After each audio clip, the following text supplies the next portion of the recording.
지난 13세기 유라시아 대륙을 제패한 제국, 바로 몽골이죠. 우리가 생각하는 몽골이라고 하면 걸음마를 떼자마자 말 타는 법부터 배우고 드넓은 초원 위를 누비는 칭기즈칸의 후예, 이런 느낌일 것 같아요. 그런데 최근 몽골의 상황이 심상치 않다고 합니다. 우리가 생각하는 것보다 거대한 영토를 가진 몽골, 이 사진을 보시면 한 지역의 인구가 집중되어 있는 모습을 확인할 수 있어요. 이 지역은 몽골 전체 면적의 0.3%, 이곳에 몽골 인구의 절반이 살고 있죠. 그렇다면 과연 몽골에서는 도대체 어떤 일이 벌어지고 있는 걸까요? 오늘은 이 내용을 한번 이야기해볼까 합니다.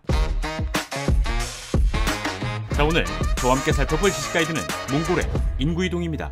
중앙아시아 가운데에 위치한 나라 몽골, 북쪽으로는 러시아, 남쪽으로는 중국과 국경을 맞대고 있는 내륙국이죠. 아무래도 위아래로 거대한 영토를 가지고 있는 나라와 붙어있다 보니 체감상 몽골의 영토가 그렇게 커 보이지 않은 것 같아요. 그런데 이 몽골의 면적은 약 156만 4,116제곱킬로미터, 전세계 18위 수준입니다. 사실 전세계 18위라고 하면 얼마나 커다란 영토인지 실감이 안 되실 것 같아 다른 곳과 비교해보자면, 쉽게 생각해서 몽골의 영토는 우리나라가 15개 뭉쳐있다고 보면 되고, 유럽 쪽으로 시선을 돌려보면 프랑스, 스페인, 이탈리아, 영국의 면적을 모두 합친 것과 맞먹는 크기입니다. 그런데 이렇게 광활한 영토에 사는 인구가 그렇게 많지 않거든요. 국토 면적은 세계 18위이지만 몽골의 인구 순위는 세계 132위예요. 2023년 기준 이 넓은 땅에 살고 있는 인구가 겨우 345만 명밖에 되지 않아요. 이 인구수는 우리나라 부산의 330만 인구와 비슷한 수준으로 영토 비례 적은 수의 인구수가 대충 체감이 되시죠. 이로 인해 몽골은 1인당 소유할 수 있는 땅 면적이 가장 넓은 나라이기도 합니다. 하지만 이렇게 적은 수의 인구 분포마저도 고르지 못하죠. 이 사진을 보게 되면 몽골의 인구 한 곳에 집중되어 있어요. 이 지역은 몽골의 수도 울란바토르입니다. 현재 울란바토르에 살고 있는 인구는 약 170만 명이에요. 한마디로 인구의 절반이 몽골 면적의 0.3%밖에 되지 않는 도시에 몰려있다는 거죠. 사실 수도를 포함한 도시의 인구가 밀집되어 있는 경우는 우리나라도 마찬가지이지만, 몽골에서는 도대체 왜 이런 인구 쏠림 현상이 발생하고 있는 걸까요? 그 이유는 먼저 지리적인 특징에서 찾아볼 수 있었습니다. 몽골 지역은 앞에서도 언급되었듯 내륙국이란 특징 때문에 해안의 영향을 거의 받지 못해요. 그러다 보니 몽골의 국토는 크게 4가지의 성격으로 나뉘기도 하는데, 동쪽은 아무것도 없는 초원, 서쪽은 커다란 산맥, 북쪽은 사람이 뚫고 지나갈 수 없는 시베리아 산림, 그리고 남쪽은 비교적 평평하죠. 그리고 평평한 남쪽 지역의 대부분은 사막으로 뒤덮여 있습니다.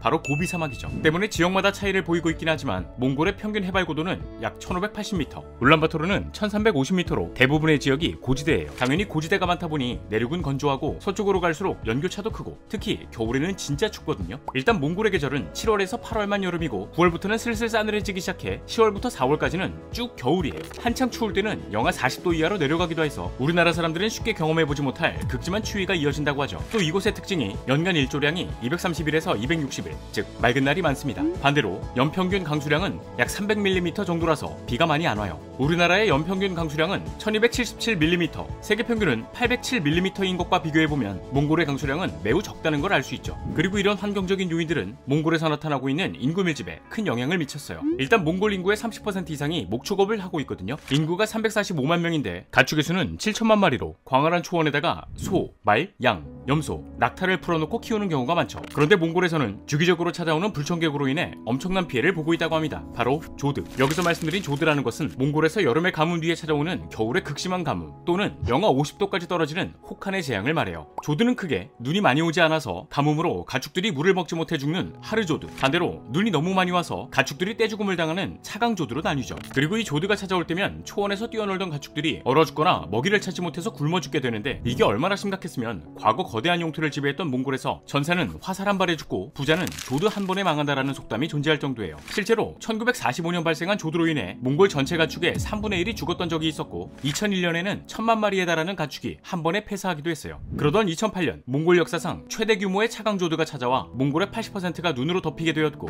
이때 몽골 전체 가축의 무려 20%가 떼죽음을 당하게 되죠. 여기서 문제는 이것이 끝이 아닌 지난 2015년, 2016년, 2017년 연속적으로 조드가 찾아와 재앙이 펼쳐졌던 거예요. 가축들이 죽는다는 것은 이내 또 다른 연쇄작용으로 다가와 인간의 삶을 위협하기 시작했습니다. 목축업으로 생계를 이어가던 몽골인들은 가축을 잃게 되면서 빈민으로 전락했고, 더 이상의 경제활동을 할 수 없었던 유목민들은 고향을 떠나 몽골의 수도 울란바토르로 몰리게 되었죠. 그런데 이쯤 되면 들 수 있는 하나의 의문이, 도시에서 살려면 집값도 그렇고 물가도 그렇고 상대적으로 돈이 더 많이 있어야 하는데 가축이 죽으면서 전 재산을 잃은 이들이 어떻게 살아가는 걸까? 일 것 같아요. 그리고 이에 대한 답변은 바로 게르입니다. 게르, 몽골의 전통 가옥이죠. 아무래도 아주 오래전부터 유목민 생활을 하던 몽골인들이었기에 한 곳에 정착해서 살아가기보단 이곳저곳 움직이는 경우가 많았어요. 때문에 집 또한 한 곳에 정착하지 않고 나무로 뼈대를 만든 다음 가축의 털로 만든 천을 덮어 해서 집을 만들었는데 이 게르는 현재 200만원이면 살 수 있다고 합니다. 결국 가축을 잃은 이들은 울란바토르 외곽에 있는 낮은 산지에 게르를 짓기 시작했고 이 시점을 기준으로 약 60만 명이 울란바토르의 도시 빈민으로 유입되면서 아예 게르촌이 형성되었어요. 이로 인해 지난 2000년도만 해도 몽골 전체 인구의 약 27%가 거주하고 있었던 울란바토르였지만 20여 년이 지난 현재 몽골 인구의 절반이 울란바토르에 거주하고 있습니다. 이 중에서도 약 60% 정도는 수도, 배관, 난방시설이 제대로 갖춰져 있지 않은 게르에서 살고 있고요.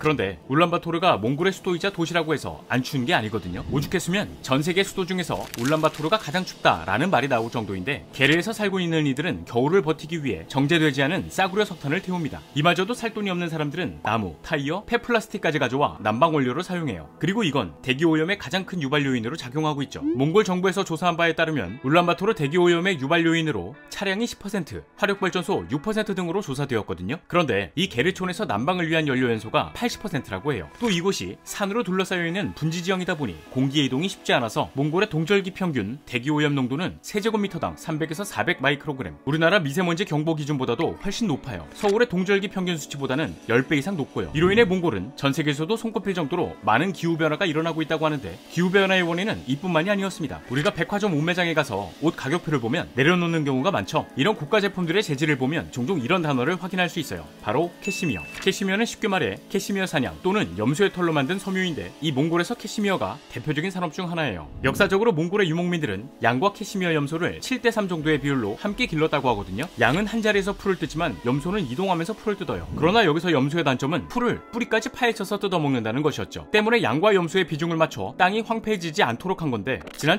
1978년을 시점으로 몽골에서 캐시미어 산업이 경제에 크게 일조했고 질 좋은 캐시미어를 대량으로 생산해서 내다 팔기 위해 어느 순간부터 양보다는 염소를 더 많이 키우기 시작했죠. 당연히 염소는 풀을 뿌리까지 신나게 뜯어먹으면서 종자를 없애갔죠. 그런데 이 와중에 몽골의 겨울철 기온이 오르게 되면서 내리는 눈의 양이 크게 줄어들게 됩니다. 원래 몽골에서는 겨울철 쌓인 눈이 땅을 적시면서 가축들의 먹이인 풀을 무성하게 해줬어요. 하지만 염소의 비중이 늘어남과 동시에 눈의 양이 줄어 이른바 사막화 현상이 진행되기 시작했죠. 이로 인해 2020년 기준 몽골 국토 면적의 약 3.5%에 달하는 토지가 황폐해졌고 이때 황폐해진 토지의 94.5%는 몽골의 목초지나 초원이었습니다. 결국 몽골 남쪽의 사막이 점점 북쪽으로 확장되고 있는 상황이죠. 이는 점점 더 많은 지역에 영향을 미쳐 현재 몽골은 국토의 90%가 사막화 현상을 겪고 있다고 해요. 그리고 이 문제는 몽골뿐만이 아닌 주변국의 자연재해 빈도를 급증시키는 원인으로 지목되기도 하는데요. 몽골에 쌓인 눈은 모래먼지가 일어나지 않도록 지면을 눌러서 황사를 막아왔다고 합니다. 하지만 이제 눈이 쌓이지 않으니까 바람이 불면 그대로 모래먼지가 날리고 모래먼지가 날리면 날릴수록 몽골의 토지는 점점 더 말라가고 있어요. 때문에 유목민들을 포함한 몽골인들은 황폐해진 지역에서 살 수 없다 보니 계속해서 울란바토르와 도시로 이동하면서 인구가 밀집되고 있고 이 현상은 또 다른 지역에서 사막화를 발생시키는 악순환의 굴레에 빠진 거죠. 그래도 이 상황을 몽골 정부가 지켜만 보고 있던 것은 아니에요. 이전부터 몽골 정부에선 다양한 형태의 도시 개발을 시도한 적도 있었고 이 중에는 신도시 건설 경험이 많은 우리나라가 수주를 따서 한국형 도시를 건설하고 있어요. 또한 조드가 찾아올 때면 축사를 지원해주거나 사료작물을 나눠주기도 하고 대기오염의 원흉을 제거하기 위해 빈민층을 대상으로 무연탄을 보급하기도 하고 장기적으로 봤을 땐 게르촌에도 중앙난방을 연결하는 등의 방안을 추진하고 있죠. 다만 세계에서 가장 빠르게 기후가 변화하고 있는 몽골인 만큼 난민은 계속 늘고 대기오염은 점차 심각해질 것으로 예상되는 현재 앞으로 몽골의 인구 이동이 어떤 방향으로 흘러갈지 지켜봐야 할 것 같네요. 자, 오늘의 영상은 여기까지입니다. 다음에 또 다른 안내서로 찾아뵙도록 하겠습니다. 지금까지 지식가이드